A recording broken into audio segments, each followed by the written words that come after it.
E siamo all'angolo del venerdì con Claudio Petrone, l'eco dei social. Buongiorno Claudio. Buongiorno Enzo, ma questo per caso era l'ultimo pezzo di Ultimo? E siamo partiti proprio. Come va Enzo? Come va? Com'è andata questa settimana? Male perché sono leggermente assonnato stamattina, quindi ti vedo bello carico, non ti preoccupare, ci penso io. Vai. Alla grandissima. Allora, cerchiamo di vedere un po' che cosa è accaduto in quest'ultima settimana. Innanzitutto, tante cose sono accadute, Claudio. Di cosa ci vogliamo occupare? Ci eravamo lasciati venerdì scorso con tutta la polemica sulla trasferta del Taranto. Sì. Il Taranto adesso è in finale ed i tifosi del Taranto sono stati autorizzati a porte aperte ai tifosi, agli ultra, ai tifosi, ai supporters, ai tarantini. Liberi tutti. Sempre però con giudizio, trasferte sempre con giudizio. Con giudizio. Ma soprattutto la notiziona dell'ultima ora riguarda tutta la vicenda Nicole Minetti. Sì. Noi avevamo anche scherzato, ironizzato, non sulla Minetti, ci mancherebbe altro, ma su questa vicenda che appariva un po' surreale, onestamente. E che rischia di diventare la bufala del secolo, insomma, per come è stata portata sulla stampa. Bufala del secolo, sai, senza esprimere giudizi, ma esprimendo dei giudizi, probabilmente si antepone a volte prima lo scoop, si antepone allo scoop alla notizia reale. Ai noi a volte è così. Siete i giornalisti. Facciamo prendere la mano a volte dalla notizia e dallo scoopone. Anche se qui non è solo per questione di scoop, ma insomma si potrebbe costruire un po' di dietrologia dietro questo scoop.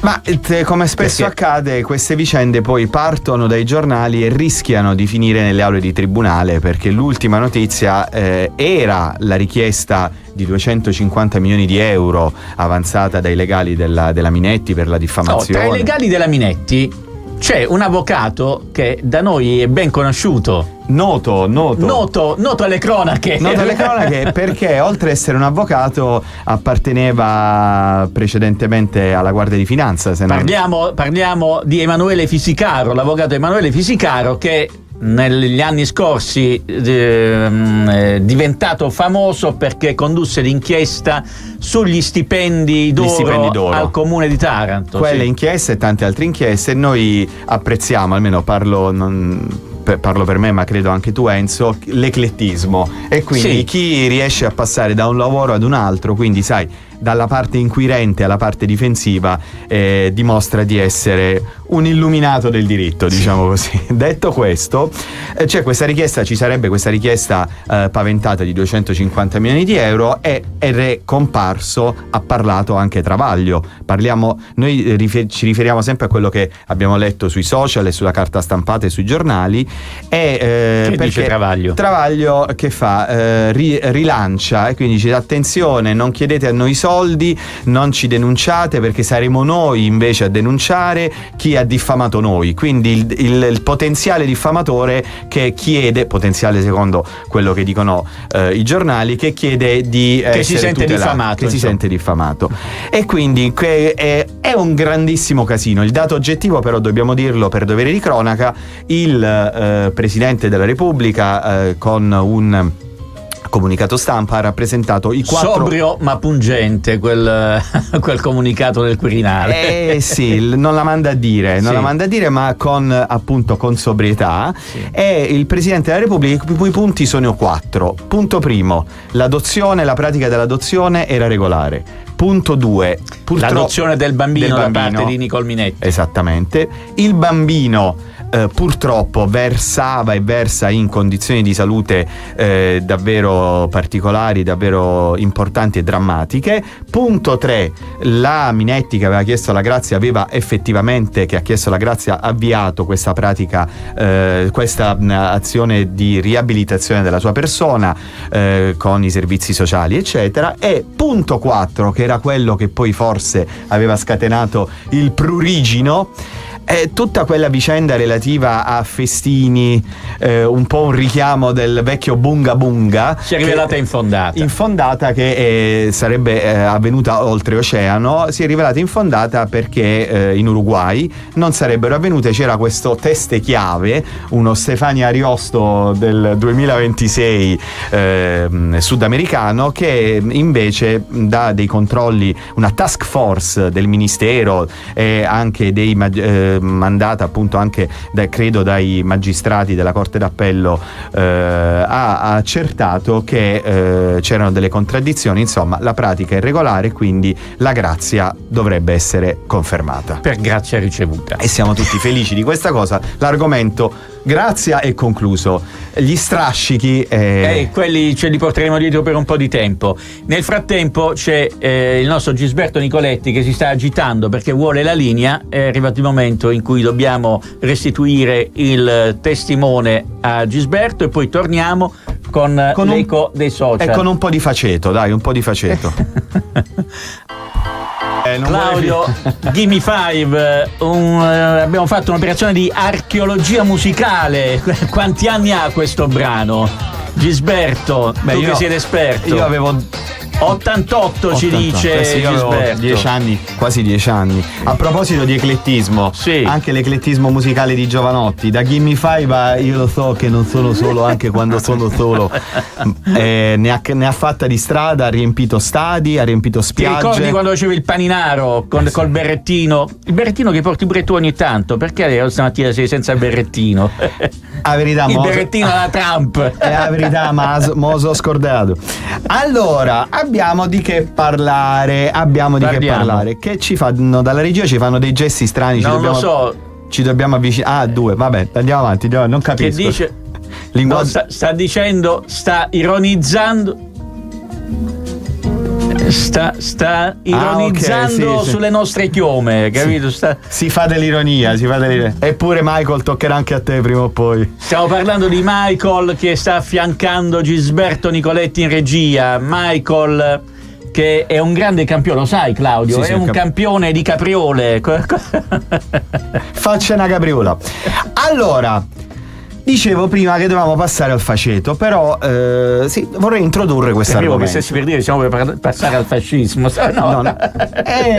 Ci hai preso Enzo. Allora, fascismo no, però i nipoti di quello che fu il partito di destra più importante d'Italia, nipotini possiamo dire, sono collocati presso Fratelli d'Italia.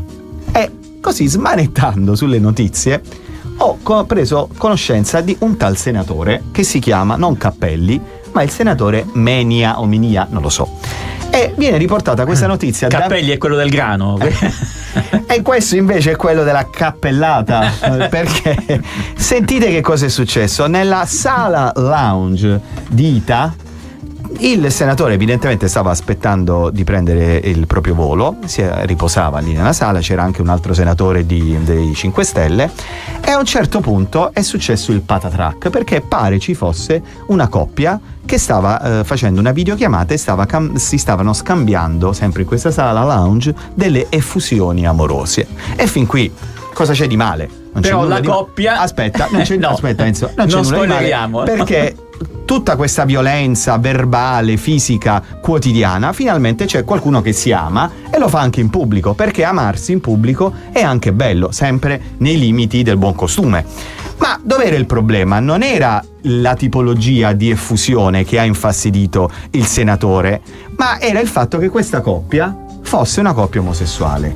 Follia, senatore, follia, anzi, come si dice, aborro. Il senatore si è incazzato perché, ma non l'ha mandata a dire, addirittura sarebbe stato intervistato successivamente, ha confermato Enzo che queste sconcezze, cioè due uomini, due omosessuali che si baciavano, questa fosse una sconcezza e non potesse avvenire. Siamo impazziti?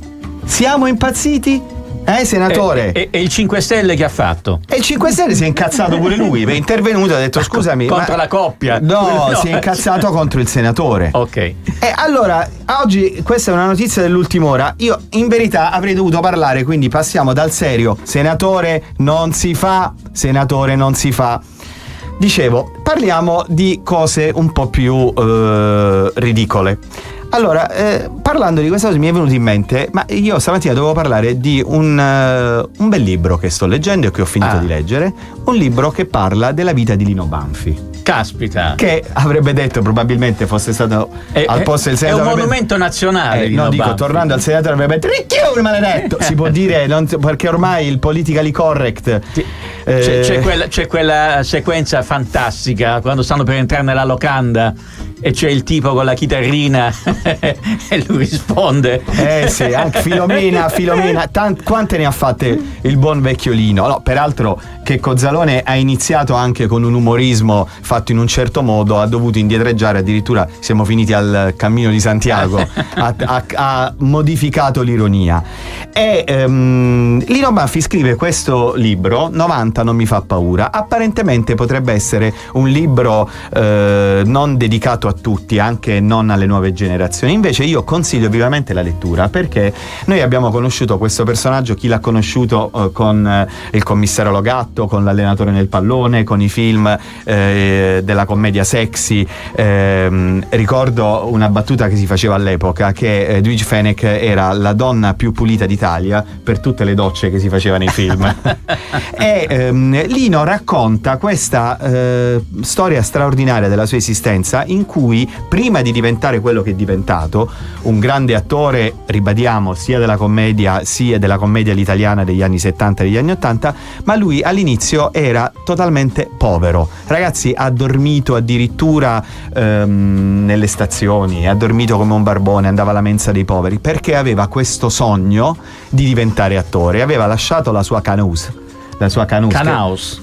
di Puglia ed era andato a cercare fortuna prima a Milano, poi a Roma, era approdato a Roma, addirittura ebbe la fortuna di conoscere Totò, altro grande mostro sacro del cinema e del teatro, ma la cosa che mi ha messo grande tenerezza, e richiudiamo forse l'argomento, mancano 3 minuti Claudio, quindi stringi. Grande tenerezza è che siccome lui non aveva un becco di soldi, non aveva una lira, chi lo aiutava da Canosa? La sua fidanzata, che faceva la parrucchiera a Canosa di Puglia, e gli mandava i soldi, la baguette. E gli mandava i soldi. Cioè, immaginiamo le donne di adesso, che vogliono il marito, il compagno sempre a disposizione. Addirittura lei tollerava la lontananza del marito e gli mandava pure i soldi per raggiungere questo sogno. Ma è una storia d'amore straordinaria. Fantastica questa storia. Però nei tuoi appunti sto leggendo anche un'altra cosa. Emiliano, leggo Emiliano. Sì, perché chiudiamo l'argomento iniziale. Diamo un posto a Emiliano. No, un'adozione. Allora, siamo partiti con l'adozione della Minetti e evidentemente qui dobbiamo adottare Emiliano. Perché leggiamo sui giornali questa mattina che si sta ancora disquisendo, ci sono i membri laici del CSM e i membri invece togati che stanno non litigando, stanno discutendo se mandare Emiliano a lavorare in procura a Napoli in Campania o mandare Emiliano a lavorare al ministero come consulente, e si sta votando, si sta disquisendo, sono mesi che si parla di questa cosa. Tra le altre cose pare che ci sia anche un posto come candidato alle prossime elezioni che dovrebbero esserci l'anno prossimo. Però al momento è il disoccupato più celebre d'Italia. E noi siamo un po' dispiaciuti. Noi forse parleremo con l'editore se può venire a darci una mano anche a Radio Cittadella. Buongiorno Taranto, gli facciamo solo che dobbiamo lasciargli tutto lo spazio. Lo so, ma perché lui è facondo di notizie, di cultura, di esperienza politica, di esperienza giudiziaria. Come magistrato ormai poca, perché sono passati 20 anni da quando non fa il magistrato. Quindi speriamo che si risolva anche questo problema. Cerchiamo di trovare un posto a Emiliano. Noi comunque gli vogliamo tanto bene per quello che ha fatto e gli vogliamo ancora più bene per quello che farà. E noi così vi salutiamo con Emiliano, nell'auspicio che Emiliano smetta o meglio venga cancellato dalle liste dei disoccupati di Puglia, perché ci dispiacerebbe che le liste fossero allungate, no? Sono già lunghe le liste dei disoccupati in Puglia, quindi uno in più non sarebbe una cosa buona. Allora Claudio, buongiorno buon fine Taranto, settimana. Buongiorno Taranto e forza Taranto, perché c'è l'andata della finale. E possiamo andare tutti, contro non ci sono lì senza limiti. Contro i Gladiator. Gladiator, chiedo scusa. O Gladiator, come si è detto agli inizi, no? I gladiatori contro i gladiatori. Russell Crowe. I delfini contro i gladiatori. Andremo da Russell Crowe, va bene. Grazie per averci seguito con questo scoppiettante finale di Buongiorno Taranto. Grazie a Claudio Petrone, a Gisberto Nicoletti e a Michael Schino. E niente. Buon fine settimana. E buon proseguimento di giornata.